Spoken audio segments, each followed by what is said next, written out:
Galaxy এবং আল কোরআন। আল কোরআনের সূরা হিজরের 16 নম্বর আয়াত, সূরা ফুরকানের 61 নম্বর আয়াত, আরো বেশ কয়েক জায়গায় দুটি তাৎপর্যপূর্ণ শব্দ ব্যবহৃত হয়েছে। বুর্জ, বুর্জ বহুবচনে বুরুজ, এবং জয়লা। আরবিতে জায়লার আবিধানিক অর্থ হল স্থাপনা করা, রাখা বা স্থানগত করা। আরবিতে বুরুজের অনেকগুলো অর্থ আছে, যার মধ্যে সবচেয়ে গ্রহণযোগ্য অর্থ হল সুরক্ষিত দুর্গ, গুচ্ছমান তারকা, দাবমান তারকা গুচ্ছ অর্থাৎ গ্যালাক্সি।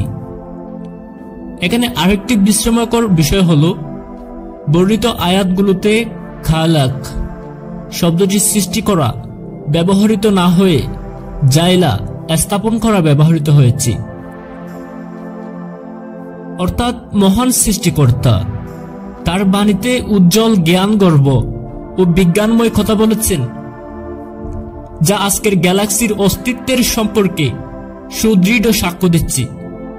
সূরা ফুরকানের 61 নম্বর আয়াতের অর্থ হচ্ছে, অতিশয় উচ্চ মর্যাদাময় তিনি সে মহান আল্লাহ, যিনি মহাকাশে স্থাপন করেছেন বুরুজ বা গ্যালাক্সি সমূহ, সূর্য এবং চন্দ্র।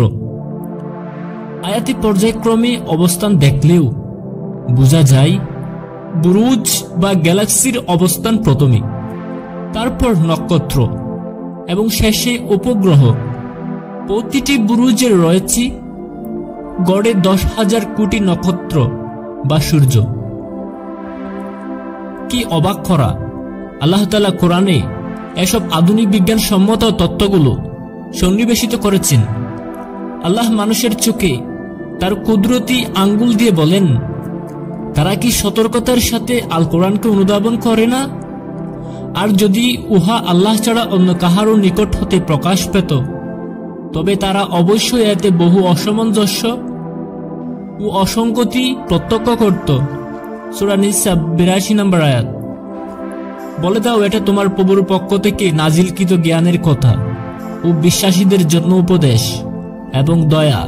সূরা আরাফের 203 নম্বর আয়াত। আসলে আমাদের সৃষ্টিকর্তা মহান আল্লাহ সুবহানাহু ওয়া তাআলা তার সৃষ্টি জগৎ নিয়ে মানুষ চিন্তা করে শেষ করতে পারবে না। তার সৃষ্টি জগৎ হচ্ছে বিশাল, যা আমাদের জ্ঞানের বাইরে। আমাদের দেখা অদেখা যা আছে সবকিছু হচ্ছে তার সৃষ্টির একটি বিন্দু মাত্র, তার জ্ঞানের একটি বিন্দু মাত্র। তিনি আরো মহান, তিনি আরো বড়। প্রিয় শ্রোতা মণ্ডলী, ইসলামিক ভিডিও পেতে আমাদের চ্যানেলটি সাবস্ক্রাইব করে রাখবেন। খুদা হাফেজ। আসসালামু আলাইকুম ওয়া রাহমাতুল্লাহ।